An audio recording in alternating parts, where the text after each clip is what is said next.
Yo, this is how you build culture and community in the cannabis industry. It was an honor to talk with a pioneer in the cannabis market and the founder of Vegas-based culture and cannabis, JC Coates.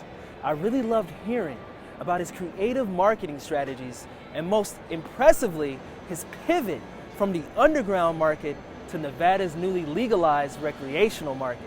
So let's check out JC Coates on the Sesh.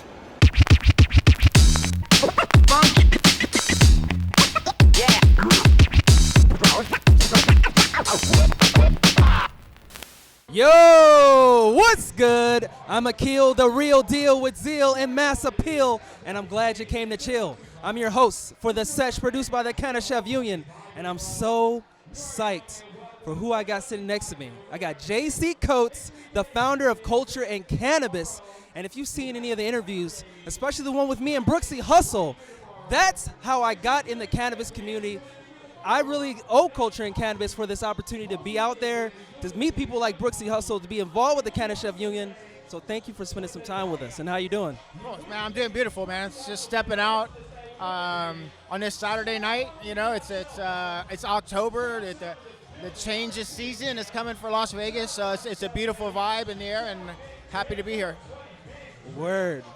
I want to tell you that I am very thankful again for Culture and Cannabis. I moved to Vegas about 5 years ago, and I remember my first event maybe 2 or 3 years ago on a rooftop, and it was so cool to me to see all the different vendors, and similar to the vibes here, everybody's so positive. And what inspired you to create Culture and Cannabis? So I'm an event marketer, right? Like, I'm just an old, scrappy promoter, to be honest with you, right? And I did events for a long time, and when I had experience building like different cultures and like I built like hip hop shows for a while. So I built a community in that genre, and I built communities in the house music world before. And so when I had the opportunity to put those skills to work in the cannabis community and industry, it was like just a really cool reaction, and the way that the community kind of embraced it really inspired me and led me think that this was something really truly special than any other event or kind of community that I had worked to build in the past. And so I just stayed, I made a commitment to continue on. Dude, and it's so dope. Yo, it's your boy Brooksy Hustle, and I'm inviting you to come check out the CannaChef Union at ccunion.org. We have a whole professional community of chefs and edible makers who are just like you, and we want to help you succeed and elevate your career. Come check us out and register today at ccunion.org. You dig? Even now, how you're continuing to operate, I see online all the interviews.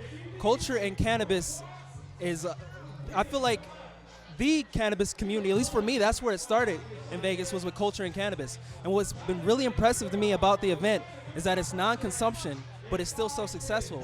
Because I think a lot of people at first wouldn't even want to try an event around weed if people can't smoke.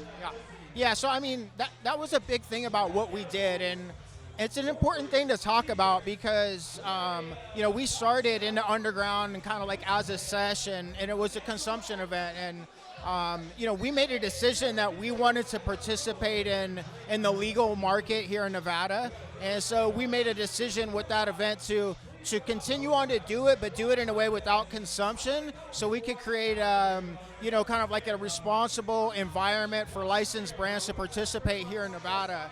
And so when we made that choice, it was a hard one, and I could have did the easy thing, right, to have the open consumption at that time, but we chose to do the hard thing because it was a long play, right, and we wanted to be able to participate in that legal market. So for that reason, we made it non-consumption, and we, but what we did is we focused more on the culture, right? The art, the music, the vendors, the people in the community. And that's what really matters, right? It's how the plant transcends through all of the culture. And so we thought highlighting that was plenty enough for the cannabis community. I absolutely agree. Cannabis is able to bring together, you're already involved, you already know music. I just interviewed people today with tattoos. there's even yesterday, I don't even know, there was people getting tied up in rope for fetishes, and they were talking about how they used cannabis before that. So once again, thank you for bringing us all together, and I want to say congratulations, because I loved how you kicked off 2020 with the announcement of the product at Acres and also the concert with Paul Wall. By the way, my favorite Culture and Cannabis flower product, I like the HP13, the pre-rolls. Yeah, that's a beautiful strain. We chose that strain. It's a legendary strain. It's hard to get. We discontinued it last month. It was the last harvest that came down, sadly enough. But yeah, that was the first ever, one of the first ever strains that we went with Culture and Cannabis. So thank you for that.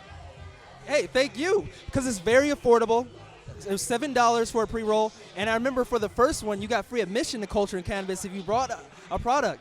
I think I gotta say, I studied marketing, and I saw what you did with the brand, and I was like, man, they know what's up. I was just so impressed how it was a twofold. Not only you have a brand now in the dispensary, but you're giving everyone in the community opportunity to pick it up at an affordable price and then go to the event with it. I mean, that's what it is. It's all about creating value, right? And as long as you're creating value and giving it, over and over, it's always gonna, the good vibes are gonna transcend through that, and it's just gonna be good for, for everybody. And I gotta say again, I'm so thankful for what you put in, all that hard work, because it worked out for me because of what you did. And a lot of my friends in the cannabis community are involved with Culture and Cannabis some way. Have either been there, I've seen them as a vendor, or I've met them at Culture and Cannabis. So once again, much respect goes to JC, and let everybody know how they can connect with you. Yeah, hit me up on Instagram as jc.coates. Follow our brand, Culture and Cannabis. That's what it is. CultureandCannabisLV.com. Don't miss out on Culture and Cannabis.